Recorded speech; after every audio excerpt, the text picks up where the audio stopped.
লক্ষ্মীপুরে কৃষি অফিসারের স্ত্রী ধর্ষণের শিকার।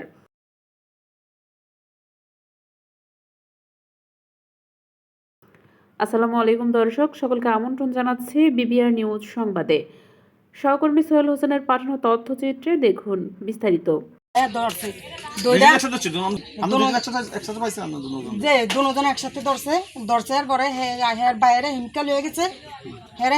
লক্ষ্মীপুর রায়পুর কৃষি অফিসারের স্ত্রীকে বিয়ের প্রলোভন দেখিয়ে 4 মাস ধরে ধর্ষণের শিকার অভিযোগ উঠেছে। ধর্ষক ফজর আলীকে আপত্তিকর অবস্থায় স্থানীয়রা ঘটনাস্থলে আটক করেন।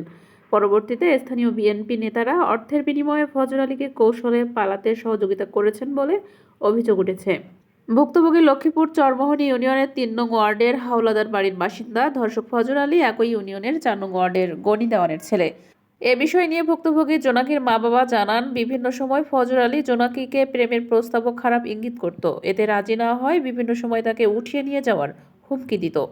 ভুক্তভোগীর পরিবারের পক্ষ থেকে প্রশাসনের কাছে বিষয়টির সুস্থ বিচারের দাবি জানানো হয়েছে।